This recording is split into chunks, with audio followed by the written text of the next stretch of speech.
Y esta mancha de color naranja, corresponde al acúmulo de carotenos, ¿no? En este caso, la patología la enfermedad se llama carotenosis. Pero el pigmento, la pigmentación la pigmentación metabólica es consecuencia del acúmulo de carotenos, ¿no? Que los carotenos se encuentran no solo en la zanahoria, sino también en el zapallo y también en el camote, ¿no? Entonces, los niños, con bastante frecuencia, cuando son los papás de ascendencia andina, ¿no? O tenemos esa costumbre muy arraigada, le dan zapallo, le dan camote a montones al chico, ¿no? Cuando es niño, papillas, etcétera, para que comience a iniciar el cambio de alimentación del biberón a una dieta más consistente a los 6 meses aproximadamente. Entonces, ese exceso de camote o de zapallo, es decir, la ingesta excesiva de carotenos, produce una acumulación de este pigmento en el paladar, ¿no? Ese es un ejemplo de pigmentación metabólica. Un ejemplo de pigmentación hemorrágica, o sea, una mancha intrínseca. Vemos aquí en el mentón los restos, ¿no? Los rezagos de una equimosis, ¿no? Y el mentón también de una paciente que fue sometida a un tratamiento quirúrgico. Esto es una púrpura. La mancha en general, la lesión en general se llama púrpura, ¿no? Y la púrpura va a tomar diferentes nombres, ¿no? De acuerdo a su tamaño, ¿no? Por ejemplo, la mancha anterior, la púrpura anterior, se le llama equimosis por el tamaño. Esta paciente tiene una mancha hemorrágica, una púrpura gigantesca que comprometía no solamente la boca, sino también el labio superior, una parte anterior del cuello. Por su tamaño, esto ya no se le llama equimosis, se le llama hematoma, ¿no?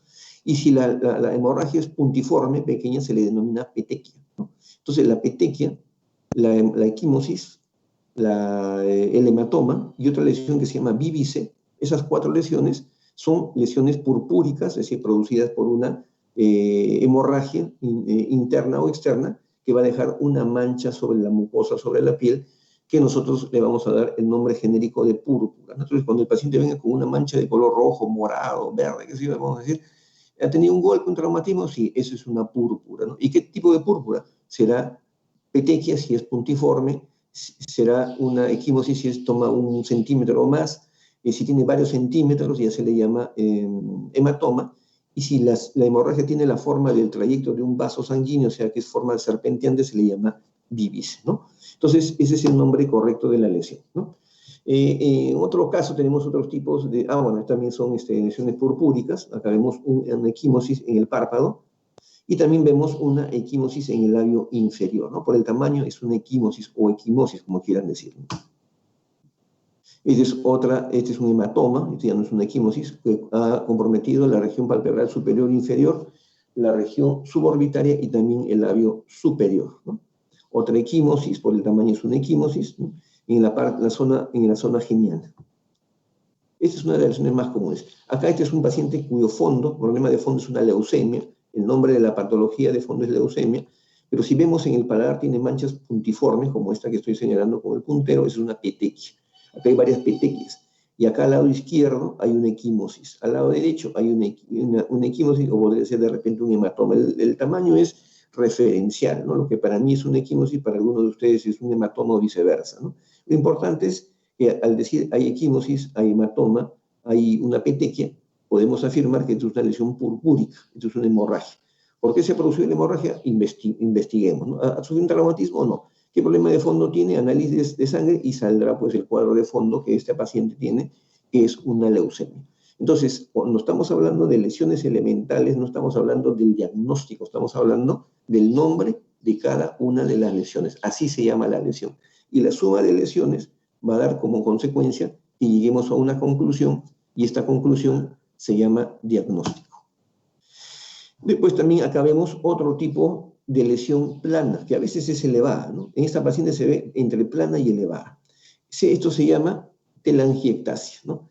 La telangiectasia es la dilatación permanente de un vaso sanguíneo, ¿no? Repito, la telangiectasia es la dilatación permanente de un vaso sanguíneo. Y de acuerdo al tipo de vaso que lo está produciendo, si es una telangiectasia de origen venoso, tiene un nombre particular, se le llama varicosidad, como lo que se ve acá abajo en la lengua, son varicosidades, porque son vasos venosos pequeños. Y si el vaso venoso es más grande y está afectado por la telangiectasia, se le llama varice, ¿no? Que es la palabra más frecuente que hemos escuchado que ocurre en los miembros inferiores. Entonces, La varice es la dilatación permanente de una vena.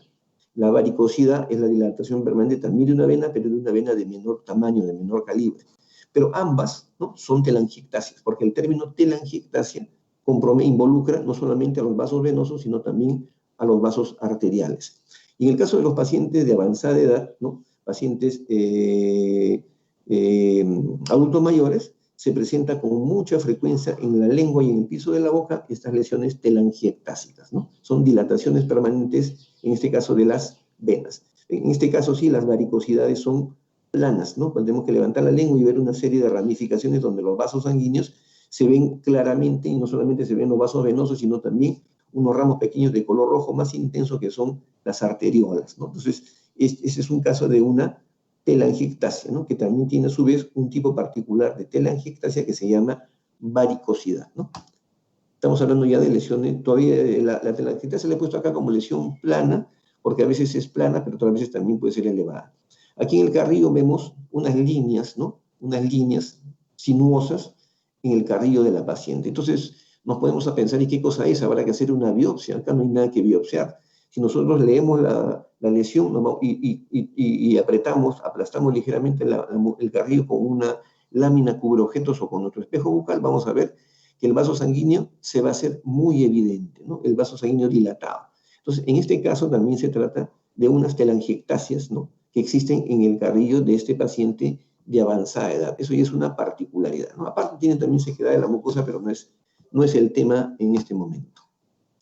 Otros tipos de telangiectasia, ¿no?, acá vemos en el carrillo, ¿no?, parece que le hubieran aplicado anestesia y se hubiera roto un vaso sanguíneo, son dilataciones permanentes de venas en este caso. Como ustedes saben, las varices en las piernas a veces también se rompen y dan lugar a hematomas, ¿no?, equimosis, hematomas, hemorragias severas que pueden llevar a veces a la muerte del paciente. Aquí también ocurrió algo similar.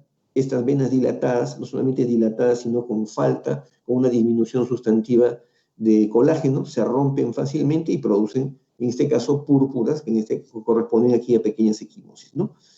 En el caso del paciente de la derecha, es una niña que ha nacido, ¿no?, con esta mancha de color rojo en el mentón, y esta mancha de color rojo en el mentón es una telangiectasia congénita. El paciente nace con ello, y el nombre de esta patología es mancha en vino de Oporto, ¿no? Porque el color de la mancha tiene el aspecto, el color, perdón, del vino Oporto, así como el vino, ¿no? Es un rojo vinoso, ¿no?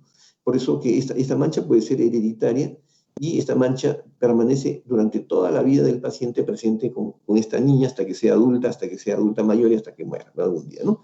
Entonces, las telangiectasias, para redondear la idea, son la dilatación o es la dilatación de un vaso sanguíneo que puede ser arterial o puede ser venoso. Después tenemos dentro de las lesiones, ya no lesiones planas, sino lesiones deprimidas, ¿no? Es decir, en donde la lesión, el nombre de la lesión en sí, está por debajo del nivel normal de lo que debería ser la mucosa, ¿no? La primera de ellas es la atrofia. La atrofia es ¿cómo se llama?, la falta de desarrollo de un tejido, la involución de un tejido, que puede ser como consecuencia de una lesión, ¿no?, puede ser consecuencia de una infección, o puede ser simplemente consecuencia del envejecimiento, ¿no? Y la cicatriz es producto de una reparación de los tejidos, ¿no?, después que ha habido un traumatismo, un corte, una cirugía. En el caso de esta paciente, ¿no?, que tiene una lesión en la parte anterior del reborde, se le sometió es un paciente de antaño, en 1988, se le hizo, perdón, un injerto de mucosa, ¿no? Entonces, como consecuencia del injerto de mucosa, que prendió muy bien, quedó muy bien acá, quedó en los bordes un tejido deprimido, ¿no? La parte deprimida, ¿qué cosa es? Una atrofia. Pero además, parte de la mucosa quedó endurecida, indurada en los bordes. Eso es una cicatriz, ¿no? Entonces, las lesiones no aparecen necesariamente de manera individual, pueden coexistir, puede haber una combinación de todas estas lesiones, ¿no? Este paciente diferente sufrió un traumatismo, ¿no?, le sufrió una herida de bala, y además fue sometido a una cirugía del labio. Lo que le ha quedado son cicatrices atróficas, ¿no?, cicatrices atróficas en la región frontal y alrededor del injerto que se le hizo en esa oportunidad, ¿no? Entonces, aquí también hay la combinación de una cicatriz con una atrofia, ¿no? En este caso también las cicatrices ocurren en boca, es una cicatriz atrófica, ¿no? Y también una parte es atrófica, que está tirando acá como una línea blanca que se cruza acá, pero también es una cicatriz hipertrófica porque ahí en la parte central el tejido está aumentado de tamaño, porque la cicatriz puede ser una lesión deprimida, puede ser una lesión plana o puede presentarse clínicamente como una lesión elevada, ¿no? En este caso, en las papilas de la lengua, uno dice la lengua está roja, la lengua está blanca. Quitemos la posibilidad de que el paciente tenga sabor, no sea falta de higiene. Las papilas gustativas, cuanto más altas son, es decir, cuando el epitelio es más alto, por lo tanto, no dejan traslucir la sangre del tejido conectivo. El tejido conectivo es rojo y las papilas son de color blanco porque tiene un gran alto contenido, una gran cantidad de epitelio. Entonces, rojo del corion, o sea, del conectivo, más blanco del epitelio, da color rosado. ¿No? Es blanco con rojo es rosado. Entonces, cuando las papilas crecen en exceso, se ve una lengua de aspecto de color blanco. Y cuando las papilas disminuyen de altura, es decir, dejan traslucir el conectivo, la lengua se ve roja. Entonces, eso significa que las papilas, cuando están atróficas, muestran una lengua de color rojo. Y cuando las papilas están hipertróficas, que sería ya una lesión elevada, cuando están hipertróficas, más bien dan un aspecto de color blanquecino que no deja visualizar o no deja ver el rojo de abajo. Entonces, en este caso se trata de un paciente con una lengua geográfica, ¿no? ¿Por qué? Porque algunas papilas gustativas están hipertróficas, las blancas, y otro grupo de papilas están atróficas, por eso que se ve de color rojo. La fístula, ¿no? La fístula es otra lesión deprimida, ¿no? ¿Qué cosa es la fístula? La fístula es el trayecto entre un foco infeccioso y el medio externo, ¿no? Cuando ya hay una comunicación, eso se llama fístula. Cuando todavía no se ha producido la comunicación y está la pus contenida, eso no se llama fístula, se llama pústula, que la vamos a ver en la próxima clase. Entonces, cada lesión tiene su nombre particular. Yo les ruego encarecidamente que estén atentos, ¿no? Y que lleguen temprano, porque la verdad que este es un tema muy importante. A mí personalmente nunca me lo enseñaron en la universidad, ¿no? Por eso yo comparto esto con casos clínicos que han sido mis pacientes, ¿no? Porque uno realmente puede avanzar muchísimo en diagnóstico simplemente conociendo las lesiones elementales. Entonces, esto es una fístula de una infección periapical de un incisivo lateral, que es lo más común, ¿no? Esta es una fístula en el mentón, también producida por la infección de un canino inferior, ¿no? Pero en este caso particular, la fístula es una lesión bastante deprimida, ¿no? Y que tiene una costra interna, que vamos a ver que más adelante en próxima clase se llama, es una fístula crónica. Pero lo cierto es que es una fístula, esto no es encima es la costra, pero esta costra por debajo tiene un trayecto que lo lleva hasta el foco dentario del cual se ha originado esta infección. Entonces, esta es una fístula que en la parte superficial presenta una costra. Son dos pacientes diferentes. En el caso del lado izquierdo, un joven que tiene una fístula producida por la infección dentaria de un molar inferior. En el lado izquierdo, el paciente tiene un corte, ¿no? Porque tuvo una infección severa, una sinusitis del seno maxilar, una sinusitis, y la infección fue tan severa que hizo fístula a través de la piel, y como consecuencia de ello ha quedado una cicatriz atrófica, pero acá abajo todavía persiste la fístula porque continúa el drenaje de pus, la herida está abierta. Entonces la fístula es una lesión que puede ser plana, puede ser deprimida o puede ser también elevada, ¿no? Dependiendo de sus características. Esta es una fístula donde existe también otro tipo de lesión que se llama pérdida de epitelio, ¿no? Esta es una osteomielitis crónica en un paciente hospitalario, ¿no? Después tenemos a la ulceración. La ulceración es la pérdida de epitelio, ¿no? La úlcera y la ulceración, ambas son pérdidas de epitelio. En el caso de la ulceración, la pérdida de epitelio es abrupta, es aguda. El paciente ha tenido, por ejemplo, una fricción, una quemadura, se ha mordido, ¿no? O el paciente puede haber tenido un afta, ¿no? Y después que se forma la vesícula se abre la lesión y lo que queda es una herida abierta que se le llama ulceración, ¿no? Entonces la ulceración es dolorosa, tiene sintomatología, pero una vez curada la enfermedad, todo vuelve a la normalidad, es decir, la ulceración es una lesión reversible, ¿no? Es reversible. Es dolorosa, pero es reversible. En este caso hay una ulceración doble en el reborde, en la zona del premolar y la zona de la zona molar, y que es consecuencia de una micosis, ¿no? Una candidiasis, una de las formas formas clínicas de la candidiasis, que se llama candidiasis atrófica justamente, ¿no? Pero el nombre no es apropiado porque no se trata de una atrofia, por eso el aspecto de una atrofia, pero en realidad es una ulceración, y como es natural, todas las ulceraciones duelen, ¿no? pero es reversible. El afta también es una lesión reversible, es una ulceración. En una primera etapa, el afta, como muchas lesiones, presenta un acúmulo de líquido tisular que se le llama vesícula, ¿no? Que la vamos a ver más adelante. Y la vesícula, cuando llega a la superficie, se abre, el epitelio se rompe, sale el líquido y queda como consecuencia de ello una pérdida de epitelio, una herida abierta que se llama ulceración. Entonces, la ulceración es el nombre genérico de la lesión, ¿no? En este caso es una ulceración que forma parte de una enfermedad llamada afta menor, que es el nombre correcto, ¿no? Acá hay otro afta en proceso ya de recuperación. El paciente viene con una lesión blanca, porque es de color blanco o amarillo, porque la pérdida de epitelio, después de algunas horas, ¿no? la herida se cubre de una proteína llamada fibrina, que viene a significar el equivalente a la costra que hay en la piel, ¿no? Porque en la boca no hay costra, en la boca solamente se produce un acúmulo o un depósito de una sustancia, de una proteína, como repito, que se llama fibrina. Por eso que el paciente viene con una lesión de color blanquecino, pero si lo tocan el paciente salta hasta el techo, porque es una herida expuesta, ¿no? Es una ulceración, ¿no? Es una lesión reversible. Y hemos visto al inicio, también esta es una ulceración, el paciente vino con un dolor tremendo, y al fondo se ve algo blanco, que es el hueso que está expuesto. Es sumamente doloroso, ¿no? Es espectacular, pero es una lesión reversible, ¿no? En cambio, la úlcera, ¿no? Su nombre se parece a la ulceración, pero no es lo mismo. La úlcera es también la pérdida de epitelio, pero es una pérdida de epitelio crónico, ¿no? Y esta pérdida de epitelio crónico da lugar a que la lesión no duela, ¿no? Es una lesión que no duele, es asintomática, la úlcera no duele, y para colmo de males es una lesión irreversible, ¿no? Y es característico en boca de una patología llamada carcinoma epidermoide, ¿no? Que es una neoplasia maligna. Entonces, el carcinoma epidermoide, por si acaso, como diagnóstico, como enfermedad, se caracteriza ¿por qué? Porque presenta úlcera. Entonces, vemos en la boca del paciente, de esta paciente, una pérdida de epitelio, una úlcera y no le duele, ¿no? Vemos también zonas rojas, que son zonas de eritroplasia.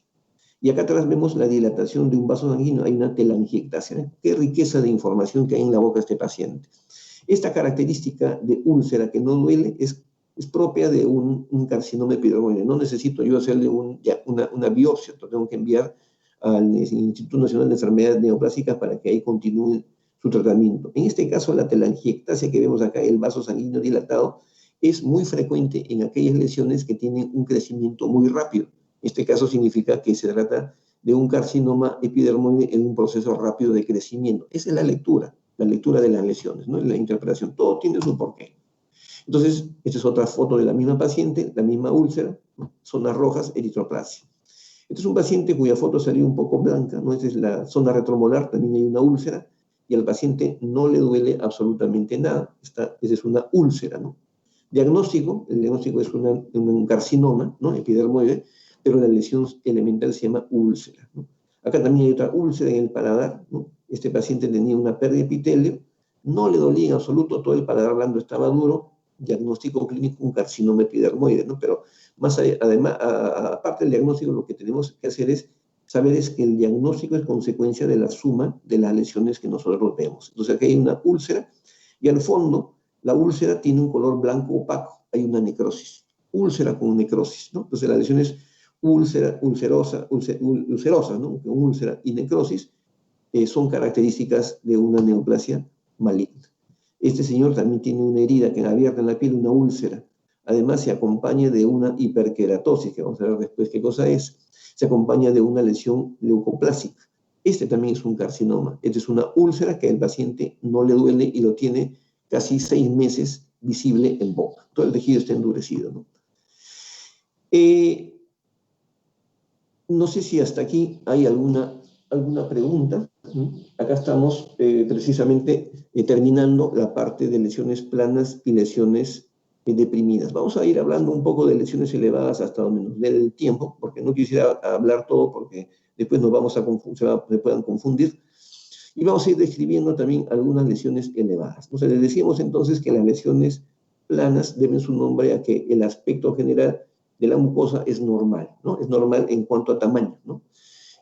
Cuando hay una herida, ¿no? Hay una depresión, una herida o una lesión, perdón, que se encuentra por debajo del nivel normal de la mucosa se le llama lesión deprimida, y cuando esta está por encima del nivel normal o la altura normal de una mucosa, se le llama lesión elevada.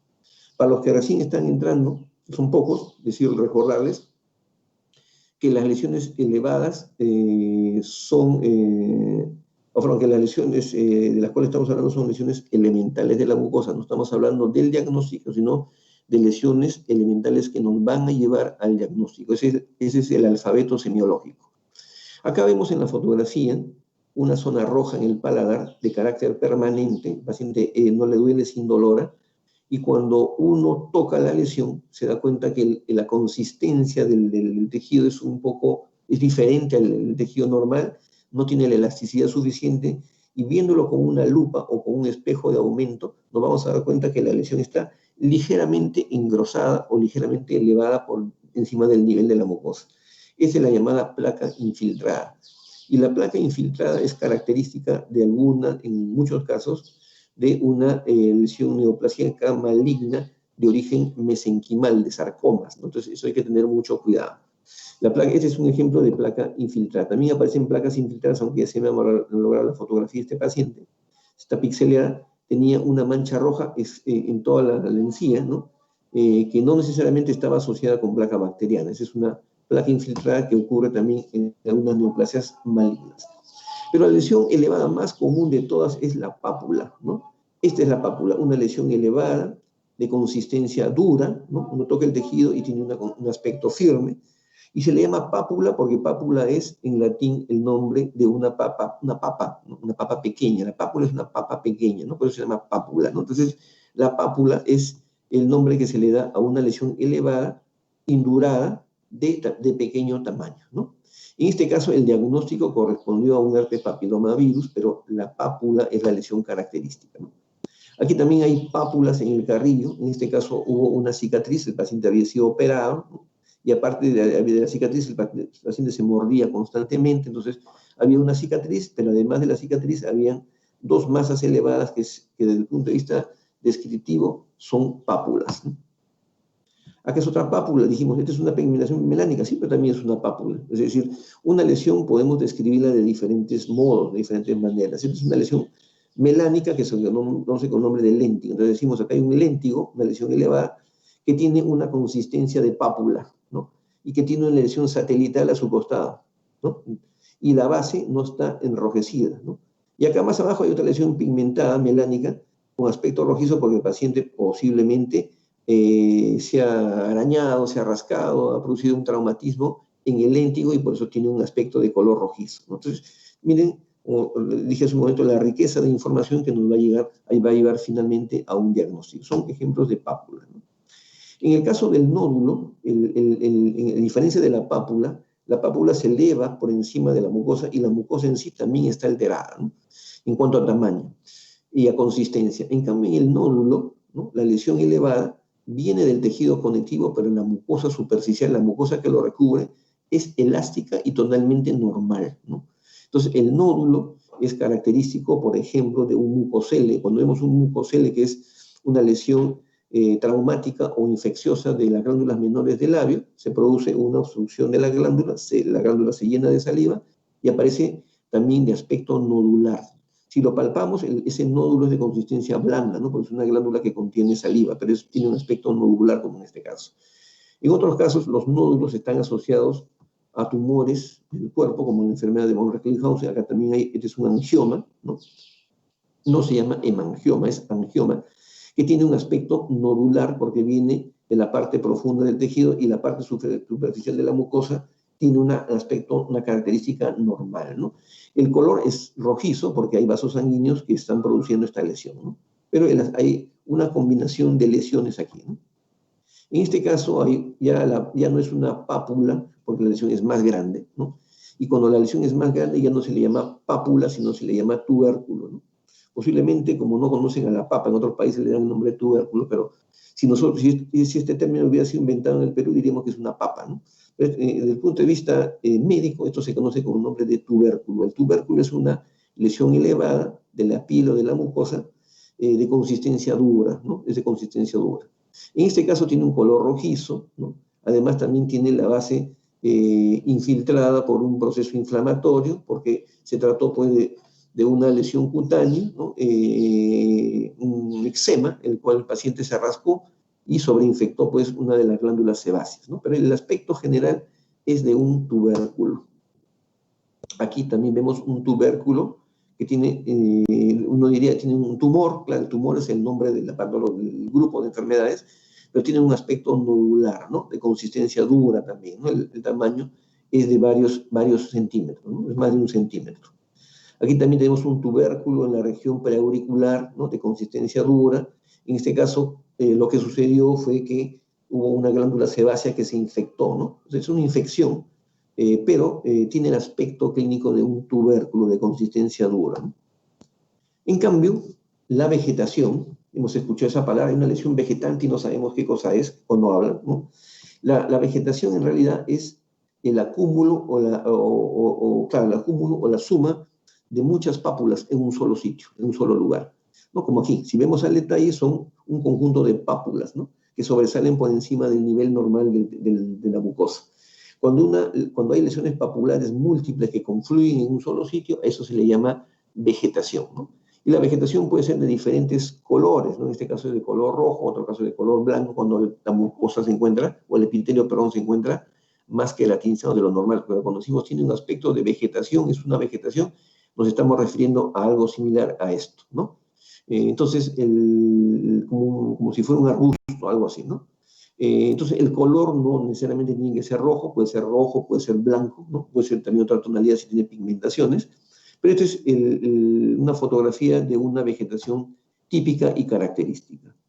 Cuando la vegetación se encuentra hiperqueratinizada, ¿no? Como se ve acá, ¿no? Es una mordedura constante que el paciente hacía de una parte de la lengua, entonces en ese caso apareció una lesión grande de aspecto vegetativo, pero de color blanco. Cuando la vegetación tiene mucha queratina, se le denomina verrucosidad, ¿no? Entonces la verrucosidad es la vegetación que está hiperqueratinizada, está más queratinizada de lo normal, ¿no? Esta es también una verrucosidad, en la parte anterior es una vegetación, en la parte posterior es una verrucosidad, ¿no? En este caso se trata de papilas gustativas hipertróficas, pero congénitas, ¿no? O sea, la patología en la boca es inmensa, ¿no? Lo importante es primero describir cómo se llama la lesión y después ya veremos cuál es el diagnóstico. En este caso, vamos a ver que hay dos lesiones elementales que a veces se pueden parecer, ¿no? Que desde el punto de vista conceptual son diferentes, la hiperplasia y la hipertrofia. Decimos que la hipertrofia, ¿no? ¿Se acuerdan del curso de patología? La hipertrofia es cuando las células aumentan de tamaño, o sea, primero hay un aumento de volumen general del tejido, pero que se debe principalmente a un aumento de volumen de las células. En cambio, la hiperplasia es un aumento de volumen de toda la lesión, de todo el tejido, pero ya no se encuentra solamente un agrandamiento o aumento del tamaño de las células, sino que las células en general han aumentado en el número, hay un aumento en el número y en el tamaño de la lesión. Como nosotros no tenemos microscopio en los ojos, ¿no? Lo que tenemos que hacer es describir la lesión y en este caso vemos una lesión hipertrófica, ¿no? La diferencia también entre hipertrofia e hiperplasia es que la hiperplasia es irreversible. Cuando se produce ya no regresa espontáneamente, hay que extirparla quirúrgicamente.